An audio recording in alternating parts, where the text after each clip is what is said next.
Welcome to Building Solid Foundations Radio. I'm your host, Steve Matley. We are coming to you on KCAA Radio, 1050 AM, 102.3 FM, 106.5 FM, serving all of Southern California and around the world on your favorite podcast platforms, Spotify, iHeart, Apple, Spreaker, and many others. You can also catch us on Roku or YouTube on the Building Solid Foundation channel. Today, we are going to have a special guest. Faiz Farj is a pharmacist for the last 22 years. Graduated from Wayne State University Pharmacy School. He's a father of three, and he claims he's the husband of only one. That's good. That's the way to do it, right? He's running a compound pharmacy for the last 7 years and also owns and operates a compounding pharmacy in Michigan. Part owner of a manufacturing facility. We'll get into that in the discussion later. Part owner also of a retail pharmacy. And we'll get into more of what he's done as we go through the discussion. Faiz, welcome to Building Solid Foundations, and thank you for being here today. Happy to be here. Thanks for having me. Now, just for disclosure, I know so little about pharmacy other than every once in a while my doctor or dentist gives me a piece of paper to take to the pharmacy and they give me something to make me feel better. And of course, I understand the basics that there are retail pharmacies and compounding pharmacies, and that's about the limit to my knowledge and experience. So you came out of the pharmacy school, and did you start your own pharmacy or did you work for someone else first and then go into business? So when I graduated out of pharmacy school, I started working at CVS for a period of time, maybe about a year. Went from there and opened up my first retail location. That's pretty quick, right out of school, 1 year of experience, yeah. Yeah, so we took the risk, just had a baby, got married, and said, hey, let's give this a go and see what happens. And it was the best decision I ever made. I've always been more entrepreneurial than I have been, like a worker bee. So decided to open up that first pharmacy, did very well with it. Then I sold it to CVS. They acquired it and then worked for them for a period of time, then opened up my second retail location, the one in Detroit, which I've had now for 15 years. And got tired of the retail business because, it's almost like working on a factory line, right? Everything's predetermined for you. Formularies determine what medication you can give to patients. And physicians work within those formularies that insurance companies set forth. I wanted to practice more of a customizable kind of pharmacy. So I got into compounding pharmacy at that point. Okay. And do you find it, you mentioned the idea of the insurance companies are really who's determining what doctors can and can't do for their patients as far as the pharmacy and the chemicals go. What's your thoughts on that? Having been to pharmacy school, are insurance people who are mostly actuarial type folks, are they really the best people to make those decisions? They have their committees to make these determinations, and they're filled with people from the healthcare field, whether it be physicians or hospital workers or pharmacists and so on. And a lot of the times when they make their formulary decisions, it's based on certain classes of drugs, right? So if you're taking a cholesterol pill, for example, it could fall in the statin group. And they'll select one or two of the different statins in that group and say, this is what we're going to have on our formulary. A lot of the times it's based on cost savings to the payer. So, it could be like a Medicare payer. So saying that, we need to save money for them. And that's how they make their determinations. For me, it didn't work because, like I said, I'm here to practice pharmacy and I'm here to help people treat conditions that there's actual gaps in medicine for. So, right. And that's why I went to compounding pharmacy, to fill in those gaps.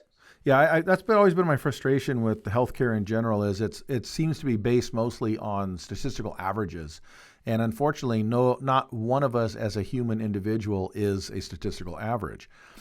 We all have our little exceptions. All of our body chemistry is slightly different. All of us have different allergies and tolerances and needs.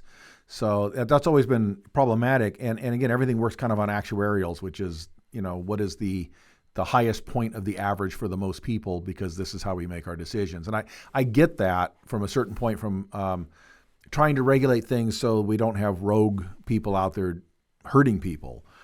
But at the same time, it really takes a lot of creativity and real problem solving off the table for the pharmacist and the physicians who know their patients personally. Yeah, so you're right. It could be whether your race, your weight, what you eat, how you live your lifestyle, a lot of that can change, the therapy that you need to be on. And unfortunately, in the climate that we're in, it's kind of a box that we have to live within, and it's like, um, this is what's predetermined. It's going to be covered, and if we're going to go beyond those limits, it requires a lot more work, where you have to get prior authorizations performed, and a lot of the times, physicians, pharmacies are a little too busy to handle that logistic. They just don't have the bandwidth or the workers for it. So it kind of it falls to the side, and unfortunately, people miss out on those therapies that might be more beneficial to them than the more common formulary that's out there. Okay, so you opened up a compounding pharmacy. Can you explain to our audience the difference between your retail pharmacy and a compounding pharmacy? So in a retail pharmacy, you're pretty much getting manufactured medication. So it's medicine that came from, big pharma, that is ordered through a wholesaler and dispensed at the pharmacy. With the compounding pharmacy, it's more customized. So it could be an acne cream, for example, where the traditional acne creams are not working for certain conditions. So we create our own acne cream, and we discuss this with physicians because they'll discuss with us what issues they're having and what treatments or what modalities they're having a hard time treating, and we come up with solutions for them. So the way we pride ourselves is that we're a solutions-based pharmacy. If you're a physician who's having issues treating a certain condition, you reach out to a person like myself. We work together and we find out what the underlying condition is, and we try to treat that. The only difference between us and the retail side in the sense of cost is that you're most likely not getting insurance coverage with us. You're going to have to pay out of pocket. Okay.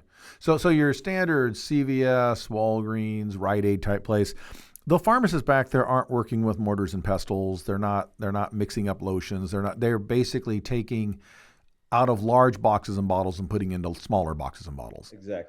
Exactly. If they do any kind of compounding, it's literally the most basic compounding that there is, which is mixing two manufactured creams together. So.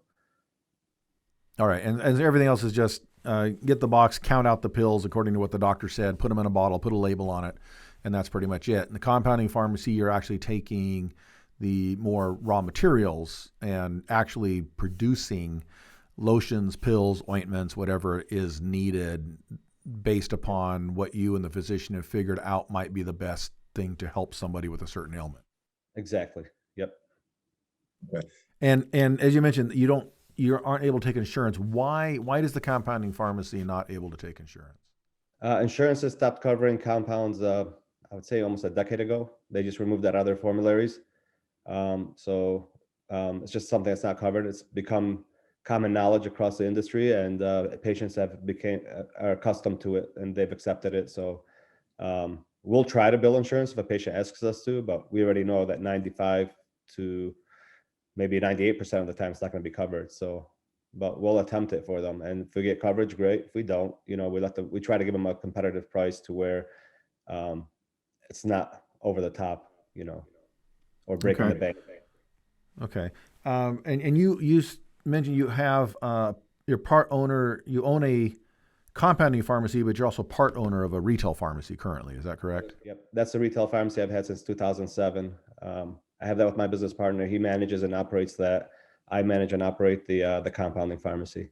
And now the retail pharmacy, we always think of it has more than just the pharmacy in it. There tends to be kind of a general store in there as well with different items, right? So, but my retail location is in a medical clinic. So we have a small front end that we sell a lot of the OTC medications, vitamins, pop and chips, that kind of thing. Yeah, yep. But it's not as big as a CVS or it's maybe a 1,500 square foot space that we're in.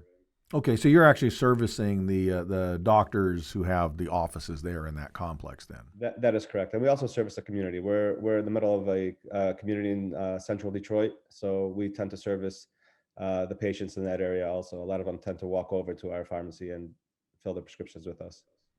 Okay. You mentioned also in some of the information you gave me that you're a QAQC specialist in manufacturing and pharmacy. So what does that entail? So QAQC is quality assurance and quality control. So it's an integral part in my industry in compounding pharmacy. And the reason why is because you have to make sure that the product that you're given is assured. So that's a quality assurance part.